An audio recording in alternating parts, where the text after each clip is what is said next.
이 시간에는 출판사 서평에 대해서 알아보도록 하겠습니다. 출판사 서평 예시문을 두 가지 읽어보도록 하겠습니다. 출판사 서평 예시 둘. 처음 살펴본 출판사 서평 예시문은 라티오 출판사에서 출판한 강유원 씨의 책 읽기의 끝과 시작이라는 책입니다. 그 책에 대한 출판사 서평입니다. 그런데 이 책은 강유원 씨가 서평 필자이기 때문에 바로 이 서평들을 모아놓은 책에 대한 서평이 되겠습니다. 지적인 책 읽기는 서평으로 통한다. 고전과 학술서를 강독하는 철학자이면서 동시대의 다양한 책들도 섭렵하는 지식탐구자 강유원. 그는 서평가들이 참조하는 서평가들의 서평가이다. 이 책은 책과 세계, 주제 이후 그가 15년 동안 강의와 방송활동을 하면서 쓴 새로운 서평집이다. 서평집이지만 서평집 그 이상이기도 하다. 단지 서평들을 모아놓은 서평집은 하나의 주제로 일관하기가 어려워서 읽고 나면 읽어야 할 책 목록만 남기 쉬운데, 이 책은 내용과 형식에 따라 주제를 일관하고 있어 부제처럼 책 읽기가 지식이 된다. 뿐만 아니라 인용이 풍부한 서평, 수준, 초급, 중급, 고급에 따라 작성된 서평, 논고, 논문, 역자 후기 등 다양한 형식의 서평을 포괄하고 있어서 글을 쓰고자 하는 목적에 따라 참조할 수 있는 일종의 책에 관한 글쓰기 안내서이기도 하다.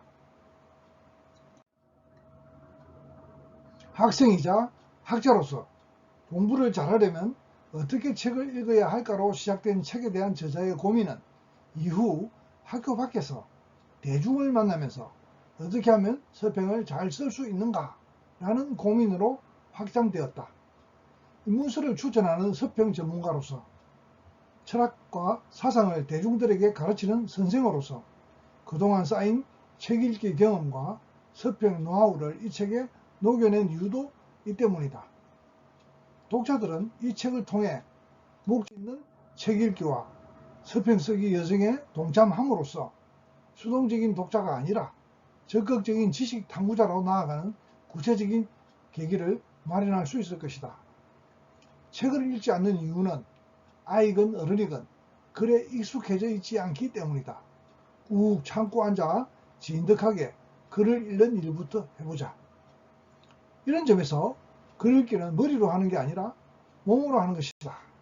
몸이 무거워지고 글이 눈에 들어오기 시작해야 책이 손에 잡힌다. 책이 손에 잡혀야 새로운 것을 알게 되고 자신이 모르는 게 무엇인지 알게 된다. 자신의 무지를 깨닫는 순간이 바로 지식의 열정이 시작되는 때이다. 여기까지는 사실은 저자에 대한 소개입니다. 구체적인 서평이라기보다는 구체적인 서평은 이 다음부터 바로 시작됩니다. 사람마다 책을 읽는 목적이 다양하지만 책 읽기의 본래 목적은 지식, 암을 얻는 것이다. 책 읽기가 지식이 되려면 책을 읽고 난 후 어떤 형식으로든 책에 관한 후기를 써야 한다. 그게 서평이다.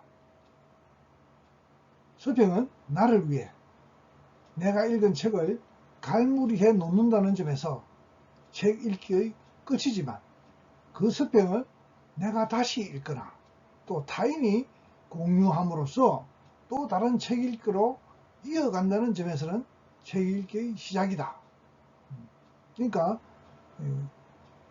내가 어떤 책을 읽어서 그 책에 대한 서평을 써놓으면 그 서평을 끝내는 것은 나지만 그 서평을 다시 어떤 다른 사람이 읽음으로써 새로운 글 읽기가 시작되면 또 그 서평은 책 읽기의 시작이 된다는 얘기죠.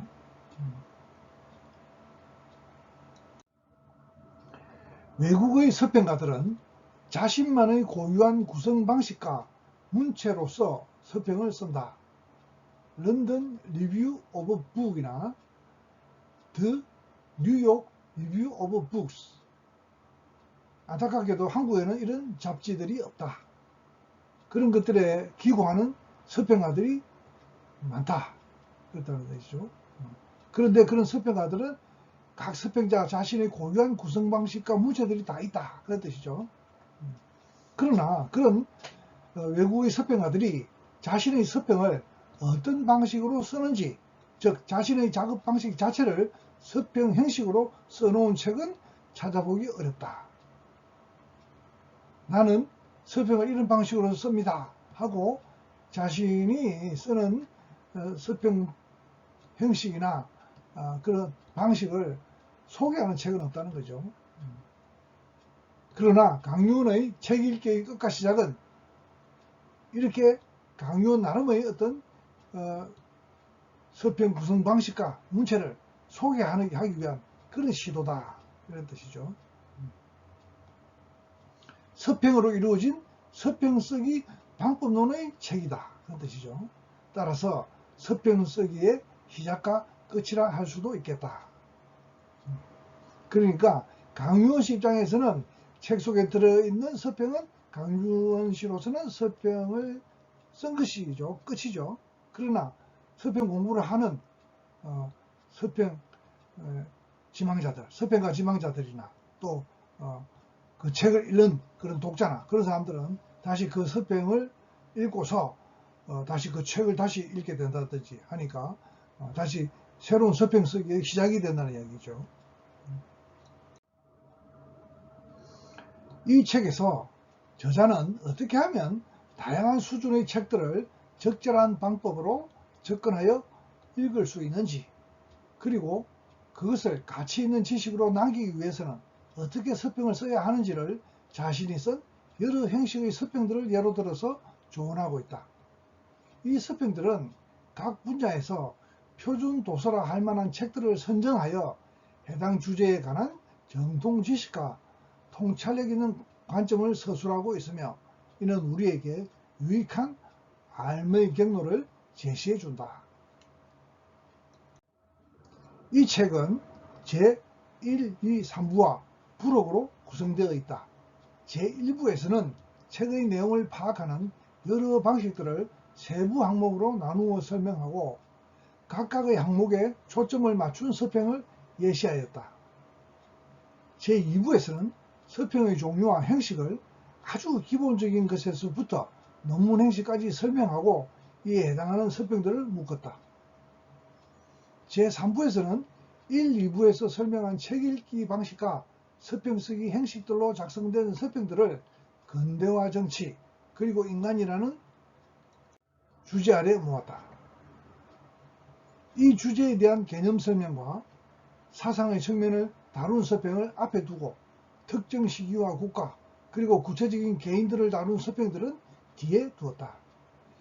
이는 큰 범위에서 작은 범위로 좁혀 들어감으로써 시대 속에서 지금 여기에 나에 대한 통찰을 가질 수 있도록 의도한 것이다. 또한 근대라는 개념의 뿌리인 서구의 사상뿐만 아니라 한국의 근대화와 밀접한 연관을 가진 일본의 근대화 과정에 관한 책들까지 다루기 때문에 현재 우리 공동체의 모습을 자각하는 데 유용한 지식과 안목도 제공한다.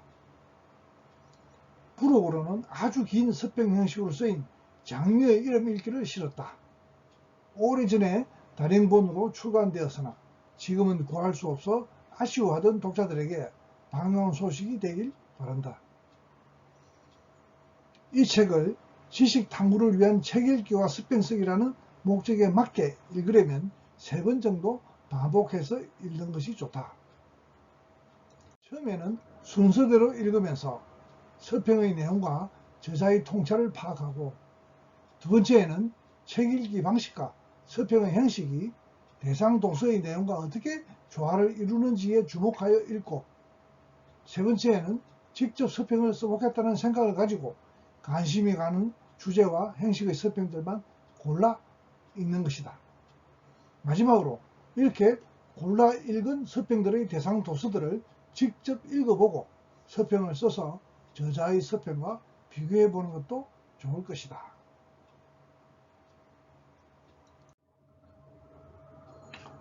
자, 두 번째 출판사 서평의 예를 살펴보도록 하겠습니다.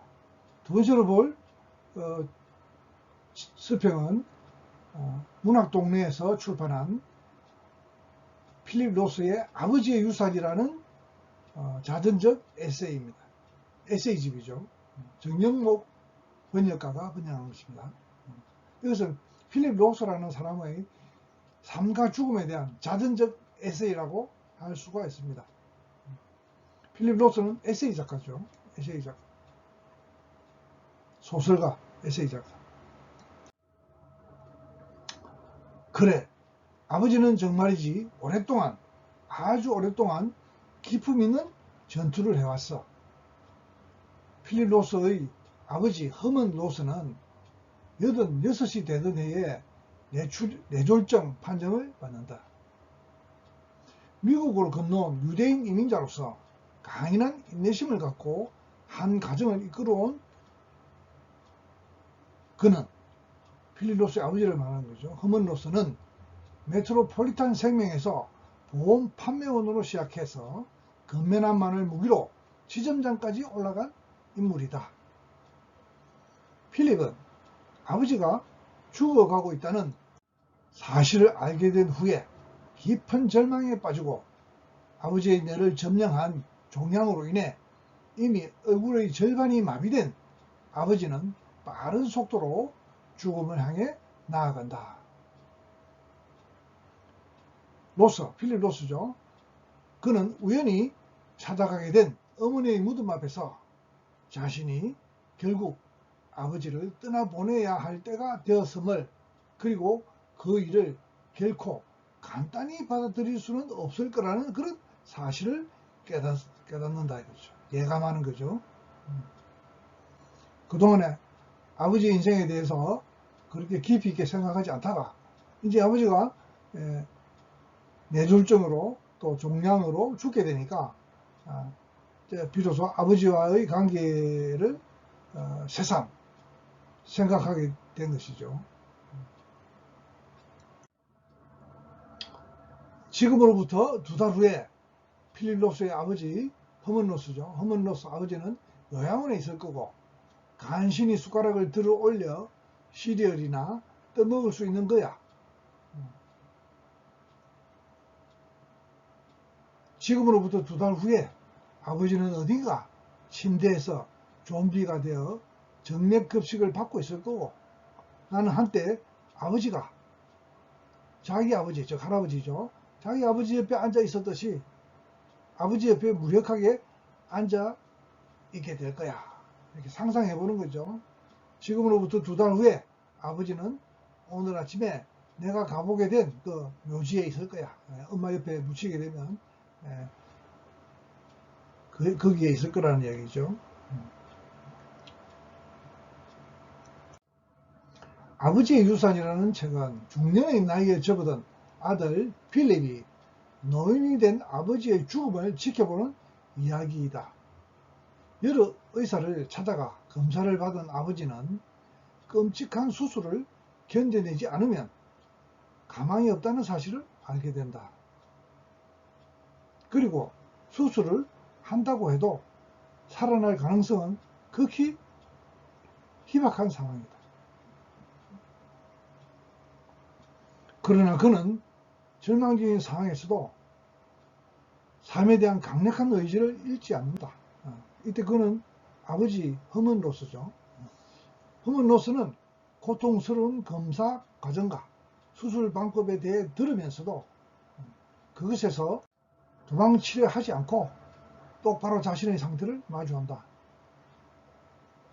그것은 허먼 로스라는 사람이 그때까지 살아오면서 보였던 삶을 대하는 진지한 태도, 자신의 흐트러짐을 허락하지 않은 엄중함에서 비롯된 것이었다.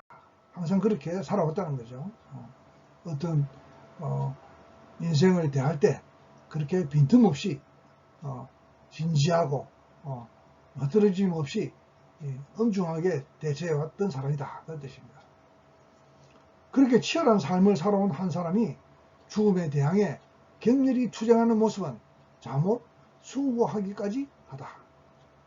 지인들은 물론 의사마저도 아버지가 살 만큼 살았다고, 이제는 죽음을 자연스럽게 받아들여야 할 때라고 필립을 위로하지만, 필립은 아버지의 삶에 대해 강렬한 열망을 통해 죽음이란 20대의 젊은이에게나 86의 노인에게나 같은 무게로 다가오는 것임을, 같은 크기의 두려움과 같은 크기의 절망을 감내해야 하는 일임을 깨닫는다.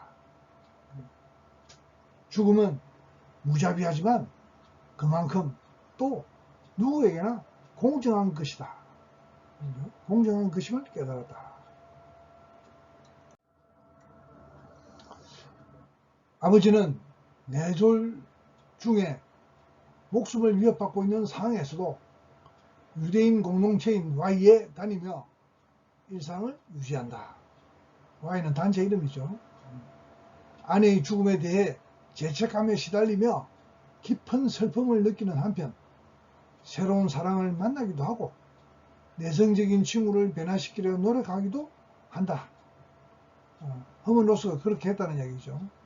눈이 거의 보이지 않게 된 노인을 보살피기도 하고 같은 병신에 입원한 중국인을 보고 마음을 다해서 안타까움을 느끼기도 한다.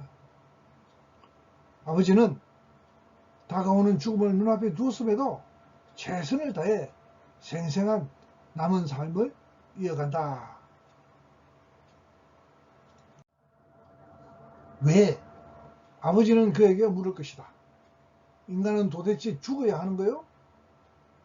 물론 아버지는 그렇게 물어 마땅할 것이다. 그것은 좋은 질문이었다. 책에 나오는 이야기죠. 누군가의 죽음을 지켜보는 일은 한 사람의 삶을 통째로 받아들이는 것이다. 그러나 피할 수 없는 죽음의 순간은 멈추지 않고 다가온다. 인간성을 완전히 파괴해버릴 수도 있는 수술을 결국 거부하기로 결정한 아버지를 보며 필립은 괴로워한다. 한편 그는 아버지가 떨어뜨린 털리를 맨손으로 집어들면서 화장실 전체에 흩뿌려진 아버지의 똥을 치우면서 그제야 오랜 세월 벌어졌던 아버지와 자신 사이의 거리감을 극복한다. 그는 자신이 육체적으로 그리고 정신적으로 아버지와 강하게 연결되어 있음을 느낀다. 필립 로스에게 아버지는 가장 강렬한 증오의 대상이면서 동시에 가장 깊은 사랑의 대상이었던 것이다. 우리가 이런 대상을 사랑의 자와 증오할 때 정자, 애정의 대상이라고 하죠. 애정의 대상. 그러니까 아버지가 이제 뇌졸중에 걸리니까, 그죠? 뇌의 기능이 정상적이지 않으니까 화장실에서 이게 똥을 감당을 못하고 막 아무데나 이렇게 흘리면서 그렇게 다녔을 수도 있죠. 그런 것을 아들이 치우면서 아버지와 자신 사이의 거리감을 극복하게 되는 거죠. 여러분들이 어릴 때 부모님은 여러분들의 그 똥을 다 치우죠. 그리고 깨끗한 기저귀를 갈아 채우고 그렇게 합니다. 나중에 나이가 들면 이렇게 아버지가 그렇게 어린아이처럼 자신의 똥을 치울 능력이 안 될 때 성장한 아들이 아버지의 기저귀를 갈아 채우고 이렇게 해야 되는 것이죠. 그리고 아버지에게 유산을 받는다는 것은 단순히 어떤 물건이 아니라 아버지라는 사람, 그가 살아온 삶의 방식, 아버지라는 존재 자체를 통째로 받아들이는 일이라는 사실을 깨닫는다. 나의 아버지는 그냥 여느 아버지가 아니라 아버지라는 존재에게서 미워할 모든 것을 갖추고 사랑할 모든 것을 갖춘 바로 그런 아버지였다. 자기가 좋아하는 부분도 있고 자기가 싫어하는 부분도 있지만 그 둘을 떼놓을 수 없는 거죠. 그것이 다 한꺼번에 모여서 아버지를 구성하는 것이니까 그것을 통째로 다 넘겨받아야 되는 것이죠.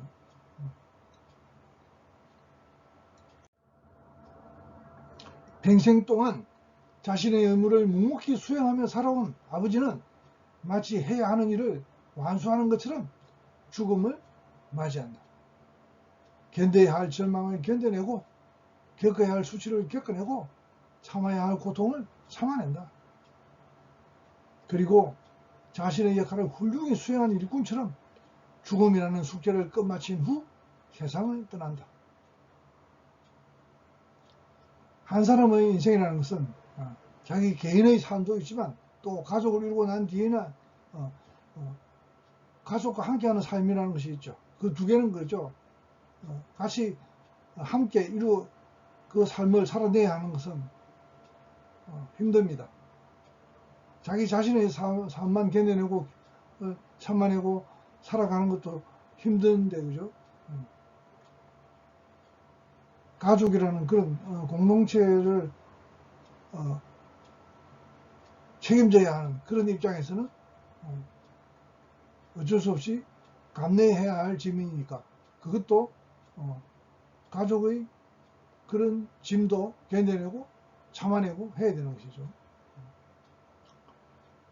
탄생과 마찬가지로 죽음은 이 글을 읽는 어떤 사람도 피할 수 없이 마주해야 하는 숙명이며 마땅히 치러내야 할 일이기도 하다. 따라서 아버지의 유산이라는 이 책은 한 작가의 아버지에 대한 기록이기도 하지만 또한 우리 모두에 대한 기록이기도 하다.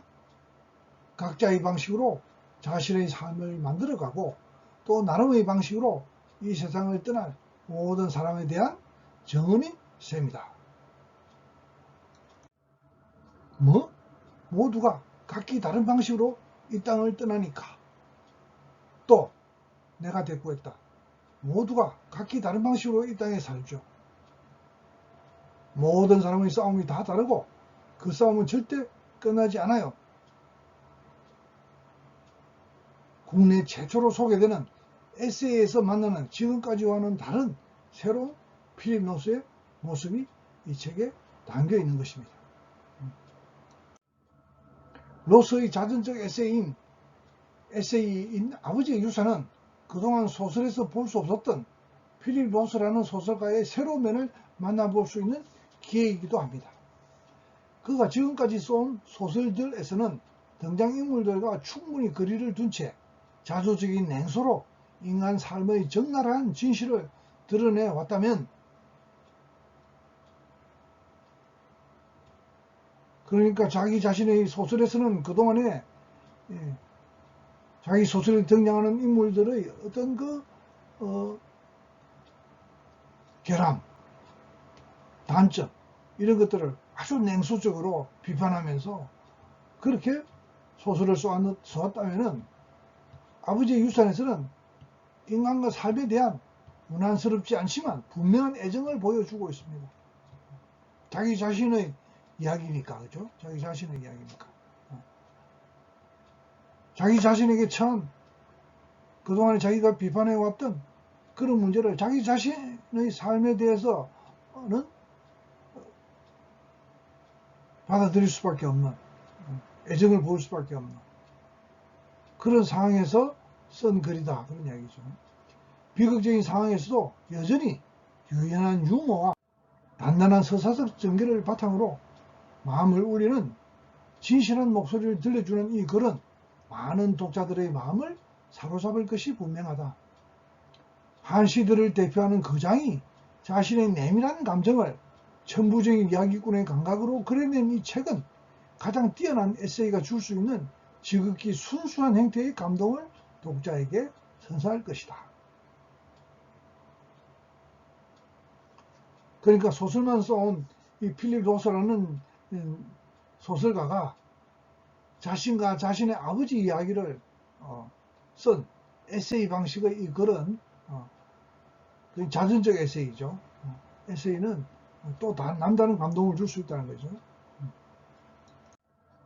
또한 필립 로스의 팬이라면 실제 그가 삶에서 만난 인물들이 소설에서 어떤 식으로 형상화되었는지 확인할 수 있는 기회가 될 것이다. 소설 속에서 만나왔던 장면들을 작가의 삶을 기록한 자전적인 그런 에세이에서 만나보는 것은 흔치 않은 흥미로운 독서 경험이 아니겠느냐. 나는 처음인 듯 열중해서 그것을 보며 생각이 떠오르기를 기다렸다. 하지만 더 오는 것이 없었다. 나 자신에게 아버지가 죽었을 때를 대비해 내 기억 속에 그 모습을 박아 놓으라고 일깨우는 것 외에는 세월이 흐르는 동안 그것이 아버지가 이 세상에 속하지 않은 존재로 희박해지는 것을 막을지도 몰랐다. 정확하게 기억해야 해. 나는 스스로에게 말했다. 아버지가 없을 때도 나를 창조한 아버지를 재창조할 수 있도록 모든 것을 정확하게 기억해야 해. 절대 어떤 것도 잊어서는 안 돼. 그러니까 아버지를 닮은 자기가 아버지의 삶을 그대로 다 이렇게 창조해낼 수 있어야 돼. 재창조해낼 수 있어야 된다는 거죠. 다 찾아내서 기억해서 어떨 때는 그렇게 살아야 될 때도 있겠죠. 아버지처럼 살아야 될 때도 있겠죠.